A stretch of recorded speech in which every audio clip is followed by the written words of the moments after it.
వి gold trusted gold buyers మీరు తాకట్టు పెట్టిన బంగారాన్ని విడిపించి ఈ రోజు ఉన్న మార్కెట్ ధరకు కొనబడను. First cinema result block buster hit కొట్టేసా అనుకున్నప్పుడు అయిపోయాను రైగా మనం ఆర్టిస్ట్ అనే ఫీలింగ్ కలిగిందా?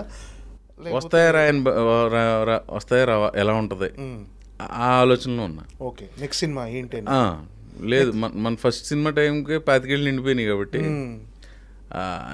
ఇంక మనం అయిపోయాం అలాంటివి లేవు. ఎప్పుడు ఇది మెచ్యూర్డ్గానే ఉన్నా. కొంచెం చిన్నప్పటి నుంచి పడిన స్ట్రగుల్కి దానికి దీనికి నేను మెచ్యూర్డ్గానే ఉన్నా. కొత్త బంగారు లోకం తర్వాత వచ్చింది నెక్స్ట్ బిల్లా కాదన్న, గోపి గోదావరి పెద్ద వంశీ గారి దగ్గర నుంచి వచ్చింది కాల్. దానికి ఒక కథ ఉంది, బ్యాక్ స్టోరీ. మా 84లోనే ఇప్పుడు అన్వేషణ రిలీజ్ అయిందన్న. 86, 87 ఆ టైంలో మా చిన్నాన్నగారు బిఎల్ చేసేవారు ఇక్కడ ఆంధ్ర యూనివర్సిటీలో. ఈలోపు మా ఇంట్లో మాకు తెలిసిన ఒక ఆయన కోవైట్ వెళ్ళి ఒక వీసీఆర్ ఇచ్చాడు మాకు. అక్కడ ఒక పైరసీ క్యాసెట్ తోటి మా బాబాయ్ తెచ్చాడు. ఏ సినిమా? అన్వేషణ వంశీ గారి. ఆ క్యాసెట్ పెట్టడం, చూడటం, భయపడిపోవటం, మళ్ళీ ఎవరినో చూడాలి, భయపడాలి. ఇప్పుడు చూడన్న ఆ సినిమా 84లో ఆ టెక్నాలజీ ఏంటి, ఆ గ్రిప్పింగ్ స్క్రీన్ ప్లే నాకు ఫేవరెట్ మూవీ. హీరో హీరోయిన్లు ఎంతో బాగుంటారు, మ్యూజిక్ అదిరిపోద్ది. సత్యనారాయణ గారి క్యారెక్టర్, వైవిజీ గారి క్యారెక్టర్, శరత్బాబు గారి క్యారెక్టర్, దాంట్లో అందరికీ చాలా ఫేవరెట్స్. తెలివిగా 3 క్యారెక్టర్లు ఇంటర్వ్యూ చేయాలన్నా. మల్లికార్జునరావు గారు నడిచి వస్తూ ఉంటారు. అసలు మా పులిరాజుల వంశంలో నేను పులిని చంపేటప్పుడు దాన్ని పెట్టి వచ్చి కుమా అని ఏడ్చింది, అందుకే వదిలేసానంట. ఇతని పేరు సంథింగ్, ఈ ఊరు సర్పంచ్, పులిని చంపానని చెప్తూ ఉంటాడు. ఫ్రీజ్ కట్ చేస్తే వెనకాల నుంచి బావా అని ఆర్టిస్ట్ బాలాజీ గారు. యాదృచ్ఛికంగా చూడండి, వేళ పొద్దుటే ఆయన కేబీఆర్ పార్క్ దగ్గర కలిసా. ఓకే, చాలాసేపు మాట్లాడుకున్నా. ఆయన అప్పుడు ఎలా ఉన్నాడు, అప్పుడు కంటే యంగా ఉన్నాడు. ఇప్పుడు అది వేరే విషయం. బాలాజీ అవును, అలాగే ఉన్నాడు ఆయన. బావా ఏంట్రా అంటాడు. పులి కనపడింది, చింత పులి కనపడింది అంటాడు ఫ్రీజ్. వీడి పేరు మళ్ళీ సర్పంచ్ బావమరిది, ఎప్పుడు పులి కనిపించిందని చెప్తూ ఉంటాడు. ఈ లోపు అవతల పక్కన సుబ్లాయ్ సుధాకర్ గారు వచ్చి పుల్లా గరిస్తే వీళ్ళిద్దరు భయపడిపోతారు. వీడి పేరు ఇంకోటి, ఎప్పుడు కూడా పుల్లా గరుస్తుంటాడు. ఇంట్లోకి వెళ్ళి ఈవిడ పేరు ఇది వైవిజయ్ గారిని. ఈవిడ ఎప్పుడు పులిబొమ్మలు కొడుతూ ఉంటుంది, అంటే ఫ్రేమ్ మీద దారంతో పులిబొమ్మ కొడుతుంటుంది. 4 క్యారెక్టర్ల ఇంట్రడక్షన్ 40 సెకండ్స్లో అయిపోద్ది. అసలు నీకు అంత అది కీరవాణి సాంగ్ అని అద్భుతమైన పాటలు. ఆ వంశీ గారి ప్రభావం ఎక్కువ, అంటే సినిమా ఎక్కువ చూడాలి, ఆర్టిస్ట్ అవ్వాలని తర్వాత, యాక్టర్ అవ్వాలని తర్వాత, సినిమా పిచ్చి అప్పటి నుంచి పట్టేసింది. ఆ క్యాసెట్ పదే పెట్టుకు చూడడం, మెల్లిగా ఏజ్ 34 సార్లు చూసుంటాను బ్లాక్ అండ్ వైట్ టీవీలో.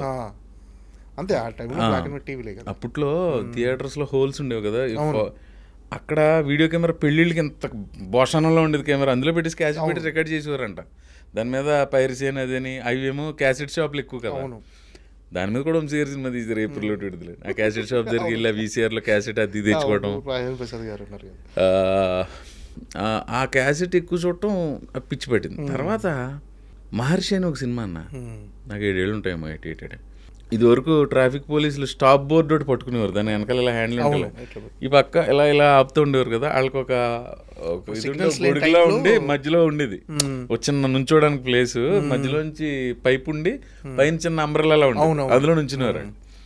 అలాంటి దాని మీద భానుప్రియ గారి సిస్టర్ శాంతిప్రియ ఒక భరతనాట్యపు భంగిమలో స్టాప్ బోర్డు పట్టుకుని ఉంటుంది. వంశీ మహర్షి అని ఉంది ఈ సినిమా.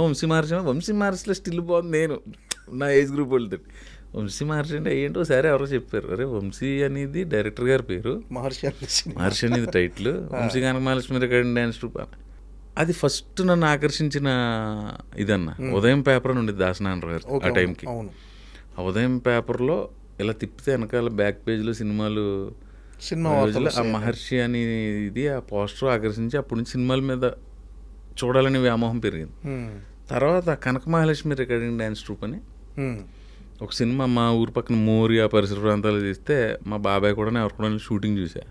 అలా ముదురుతా వచ్చిందన్న. తర్వాత 91 అనుకున్నా బాగా గుర్తు, మైనర్ రాజా అని ఒక సినిమా షూటింగ్ అంతర్వేదిలో తీశారు. మంచి సాంగ్ ఉంటుంది, చెలియా చెంగల్వ పూల అని, ఎప్పుడైనా చూడు. ఊళ్ళో షూటింగ్ అంటే అదంటే ఇదేంటంటే, మా చిన్నాన్నగారు చెప్పాను కదా బిఎల్ చేశారని, ఆయన లాయర్ ప్రాక్టీస్ చేస్తుంటారు. వాళ్ళ మెజిస్ట్రేట్కి ఎవరికో రాజేంద్ర ప్రసాద్ గారు ఫ్రెండో బంధువు ఏదోటి ఆయన పట్టుకుని మా ఇంటికి భోజనానికి పిలిపించారు. అలా రాజేంద్ర ప్రసాద్ గారిని చూసారు దగ్గర నుంచి ఏంటో ఇప్పుడు ఆయన తోటి యాక్ట్ చేస్తున్నా అది 1-2 సార్లు చెప్తే అవునా ఎంతోమందికి ఇంటికి వెళ్ళినా గుర్తు ఉన్నది. బట్ అంత రోజుల్లో షూటింగ్ అది గుర్తుంది. సో అలా ముదురుతూ వచ్చిందన్న. ఇంక సినిమా చూసిన సినిమాని ఎక్కువ సార్లు చూసేయటం, మళ్ళీ సెకండ్ రిలీజ్లు ఉండేవి, సెకండ్ రిలీజ్ వచ్చినప్పుడు చూసేయటం. ఆ సినిమా ఈ సినిమా లేదు, అందరి సినిమాలు చిన్న అన్నీ. కొన్ని ఎన్టీ రామారావు సినిమాలు కూడా వెనక్కి వెళ్ళి మేము సినిమా చూసి వయసు రాకముందు సినిమాలు ఉంటాయి కదా ఎటువంటి, అప్పుడు సినిమాలు మళ్ళీ చూసి అగ్గివీరుడు, అగ్గి బరాటా లాంటివి థియేటర్లోకి పడతా ఉండి, పాత బ్లాక్ అండ్ వైట్ సినిమాలు, కాంతారావు సినిమాలు, రామారావు అవి కూడా చూసేవాళ్ళు. సినిమా అంటే వంశీ గారు ఫోన్ చేశారా మీకు? మర్చిపోయిన అక్కడికి వచ్చాను కదా. అలాంటి వంశీ గారు రెండో సినిమాకి నాకు కాల్ వస్తే ఎలా ఉంటుందన్న, సూపర్ కదా. అప్పుడు థ్రిల్ ఫీల్ అయ్యాను. నువ్వు ఇందాక అలా తేలిపోయావా అప్పుడు ఫీల్ అయ్యాను అనుకున్నా. వెళ్ళాను, సార్ నమస్తే సార్. నమస్కారం, అన్వేషణ సినిమా 30 సార్లు చూసాను సార్. ఆపరేటర్ ఫ్రెండా నీకు అన్నాడు. అంటే థియేటర్లో ఆపరేటర్ ఫ్రెండ్ అయితే అరే నువ్వు వెళ్ళి కూర్చో అంటాడు కదా ఫ్రీగాను. నేను ఓకే ఆపరేటర్ ఫ్రెండా నీకు అన్నాడు ఫస్ట్. ఆ తర్వాత అందులో హీరో వేణు గారు, ఆయన పక్కన 4 కుర్రాళ్ళు ఉంటే అందులో క్యారెక్టర్ చేశా. ఆయనతోటి ఆ వ్యామోహం తీరింది, ఆయనతో చేయాలి. తర్వాత రైడ్ సినిమా అన్న, నాని తనీష్ది. తర్వాత బిల్లా. ఓకే. అంటే బిల్లా అనేది కూడా అంటే ప్రభాస్ చిన్నదేగా, చిన్న రోలే, బట్ ప్రభాస్ సినిమాలో ఆయనతోటే చేసిన సినిమా తోటి మళ్ళీ కుదరలే. ఓకే. రాజాసాబులో ట్రై చేయలేదా? రాజాసాబులో అడగలేదా? రాజాసాబులో అడిగా, మారుతి గారిని ఎందుకు అడగ, మారుతి గారు మాకు లేదు ఎందుకో అది అందులో ఏం దొరకలేదు. అంటే బిల్లాలో మీకు ప్రభాస్కి ఏమైనా కాంబినేషన్ సీన్లు ఉన్నాయా? కాంబినేషన్ సీన్ ఉంటుంది. కాంబినేషన్ సీన్ ఎలా అనిపించింది ప్రభాస్ గారితో అప్పుడు యాక్ట్ చేయడం?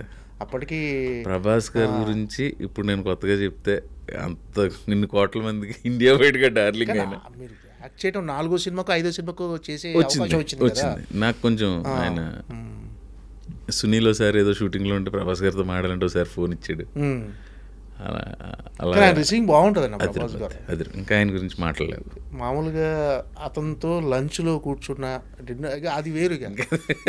ప్రపంచంలో ఎన్ని రకాల ప్రపంచంలో అన్ని ఫుడ్లు పెట్టేసి ఎన్ని అవైలబిలిటీ ఉంటే అన్ని రకాలు, అదొక రకమైన చాలా బాగా మాట్లాడతాడు అందరితో. అది అంటే ఈ సినిమా ప్రభాస్ గారి ఫుడ్ కంటిన్యూస్గా 15 రోజులు తింటే స్టంట్లు ఏం చేసుకొచ్చాను. అబ్బా ఇంకా అసలు ఆ ఫుడ్ అది వెరైటీ ఫుడ్స్ ఉంటాయి.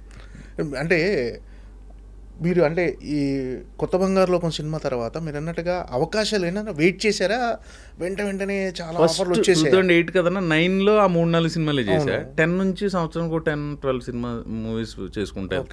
అంటే ఆఫర్లు బిజీ అయిపోయారా కొత్త బంగారులో? కొంత నాకు ఇక్కడ అవగాహన లేకపోవడం, నేను తిరిగేది అది, నేను కొంచెం అంటే మీరు కొంచెం మొహమాటస్తులు అనుకుంటానా అసలు ఎవరిని అంటే ఆ కమ్యూనికేషన్ అంటే వెళ్ళి నీ తోటి భవిష్యత్తులో అవసరం వస్తుందని నేను ఫ్రెండ్షిప్ చేయను. అది నువ్వు మామూలుగానే ఫ్రెండ్, నీ తోటి అవసరం వస్తే అడుగుతా.